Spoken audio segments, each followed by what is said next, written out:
issues with my last microphone, which I don't really know why. I don't know if I messed with the setting on it or maybe my editing settings. So hopefully we can figure that out. I hope you guys have been really well. I really haven't been able to post recently due to like my mic being kind of wonky. I still kind of can't figure out what was going on, so I did end up buying a new microphone. Shout out to Amazon for delivering this same day shipping. Appreciate you, Prime. Anyways, I just wanted to come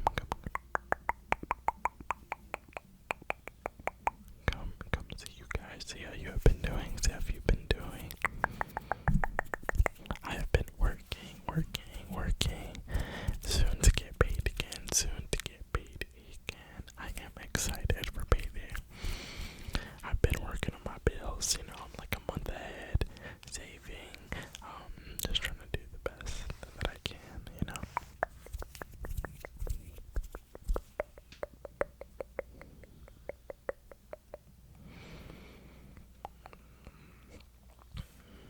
How are you guys?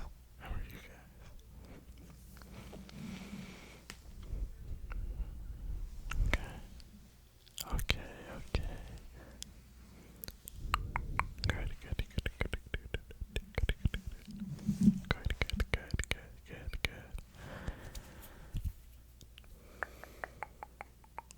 I have been thinking recently about becoming a mailman. And the reason is, I have a friend that is actually a mailman right now in Jacksonville, my boy Jeremiah, and he's making pretty decent money if I'm being honest. And you gotta think about it. If you're gonna put time into something like a job, you might wanna try to find one that gives you a pension after 20 years. So I always thought that was pretty cool. I definitely know it's gonna be a lot of work, but I feel like I'm more than ready for it, and I feel like that would be something that's really cool. But I do have to wait, unfortunately, until like October 30th or 31st, because unfortunately, about almost 3 years ago now, I was driving home from a motorcycle rally that I used to do with my dad, and I got off this like highway ramp type thing, and then it like goes straight into like a residential zone. I don't know, like, just regular main traffic. Like, it goes from highway to just regular main traffic immediately. And when you get off the ramp, there's like a speed limit sign, and it changes from 65 to 45. And I was driving down the ramp, and it's literally right after you get off the ramp, there were these two cops sitting in like this, it wasn't a ditch area, but this patch of grass on the right. And I was slowing down, but I didn't slow down quick enough, and they clocked me going at 54 in a 45. So they they pull me over. I stop, give them my license, my insurance. They tell me, you were speeding, and I was like, yeah, I do apologize. I just realized a little late, and I was trying to slow down. But it is what it is. So they write me a citation, and then they come back, and they're like, hey, do you know that you're driving with a suspended license? And I had no idea. So it turns out that I had gotten a traffic light ticket, like a turning on red. I guess I yielded it instead of waiting, like stopping before the light. And it got sent to an address where my grandmother used to live. But nobody lived there anymore, so I never received that piece of mail. So I was never able to pay that ticket. And so basically, my license license was suspended without me knowing. And I was really shocked. Obviously, the officer saw it in my face and knew I was telling the truth. So they just wrote me another citation for that. Unfortunately, I did get 2 tickets that day. Basically driving unknowingly with a suspended license. So basically, I had to wait for my dad to come pick us up and take us back home. And once we got back home the next day, I had to go to like City Hall downtown, and basically go pay the fines, and get whatever information I needed to revoke my license. I had to do like a 4-hour course that same night, and then the day after that, I was able to reinstate my license. But with all that being said, it'll disqualify you if it's within 3 years. So that ticket I got was 2023. It's 2026, but it's not October yet. So hopefully when that passes, I'll be able to apply. And then once I apply, hopefully, I'll use my boy as a referral and I'll get a call back, because I would really like to, start on that, make some more money, and also, kind of have a bit of foundation as far as a career goes. I feel like mail services, USPS is like maybe underrated job. Maybe not a lot of people like city jobs, but I see people working them all the time, and I always thought about it. So that's something I definitely kind of want to start to do and get into. But we gotta wait a little bit, unfortunately, But yeah.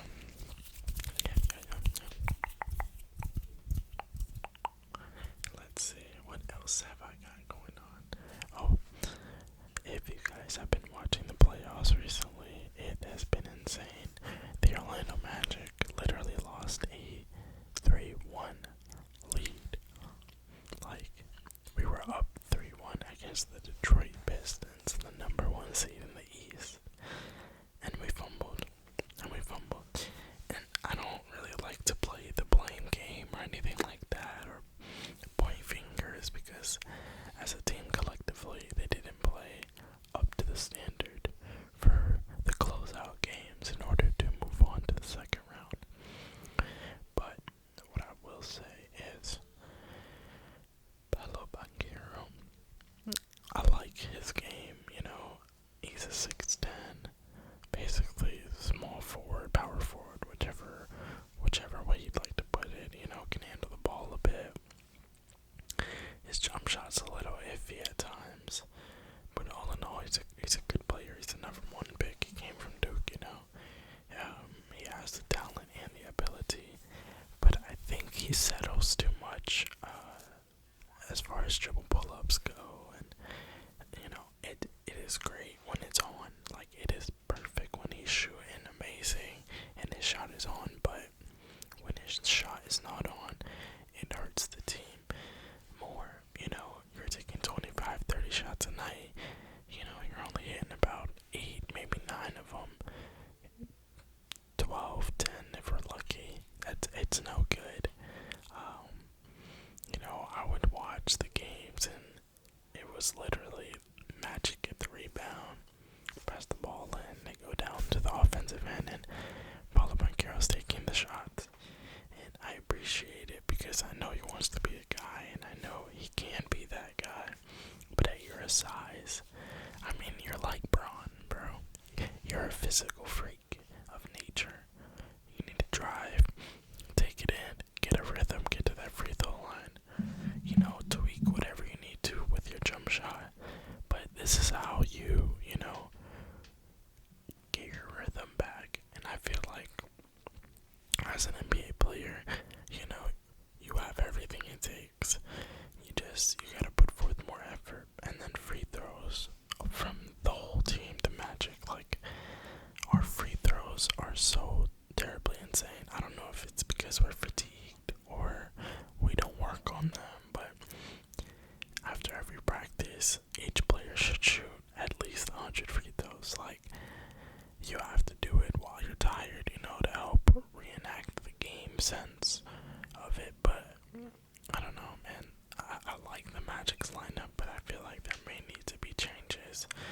As you can see, Jamal Mosley just got fired, which was the Orlando Magic's head coach for this season and I think a few other seasons.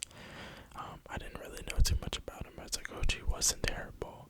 I wouldn't say he was a really bad coach. I think he was a decent coach, but he had no answers for Detroit as far as their lineups. Detroit ended up putting in like this center, Red Reed. I can't remember his name, and I mean he was playing amazing. He was playing amazing, especially in Game 6. That's where I really saw him a lot, and blocking shots, making it hard for us, getting boards. He was doing it all. I feel like as the Magic, we got our heads a little high, and we might have just let this one get out of hand. It's just really unfortunate because I really wanted to see the Magic out of the second round. But my B team is probably the Knicks. The Knicks looked amazing in their Game 7 closeout against the Hawks. I mean, did you see that score? They were up by like 60 at one point. It was ridiculous. Absolutely ridiculous.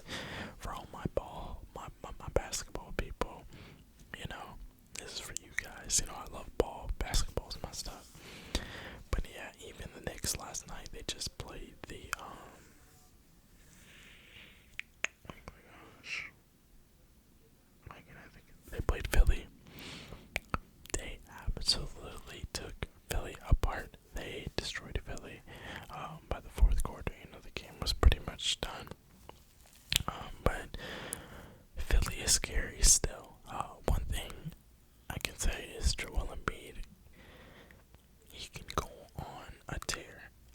I personally think he's probably like top 5 best center scorers I've ever seen in my life. Offensively, for sure. I mean, extremely dominant. When he's on, there's no stopping him. I mean, you've seen him drop 70 points. He dropped 70 points. He's a 7-foot center, and he's gone through so much injury. He literally just got his appendix removed maybe like 30 days ago, a month ago maybe. So to come back and beat the Celtics in a 7-game series, I mean, that's a tough job. They are former champions, not of last year. That was OKC, but year previously.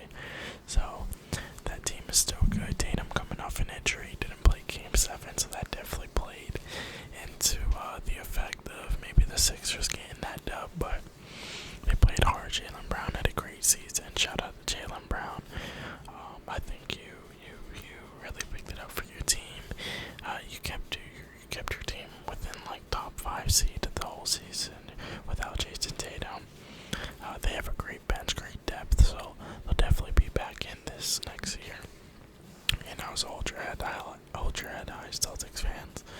But as far as the Knicks, yeah, I really like the Knicks. I saw the Spurs play Minnesota. Anthony Edwards really came back pretty early.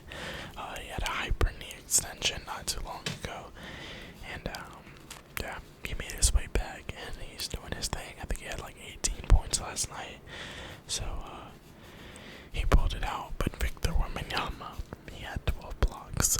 Victor Wembanyama had 12 blocks. Bro had like a triple-double off of blocks, rebounds, and points. He's a monster. He didn't have the best offensive game last night. He was definitely struggling, but I think the Spurs take this game in 7. I think it's definitely going to be a 7-game series, and I really think they're going to end up matching with OKC. OKC is playing the Lakers tonight. I don't know, man. I love Braun, and I love what he's doing. Mr. 41 is really averaging like 25 points, 8 rebounds, and like 9 assists, bro. He's literally almost averaging a triple-double in the playoffs in his 23rd year. He's been in the NBA since I was born. So shout out to Braun. I'm really, really happy for him. Really excited for him. And I like to see him and Bronny play. Like, regardless of how people feel, whether Bronny's a nepo baby or what, Bronny has skill, he has the athleticism, and he has the smarts to be able to rock with, I think, any player in the world. And I feel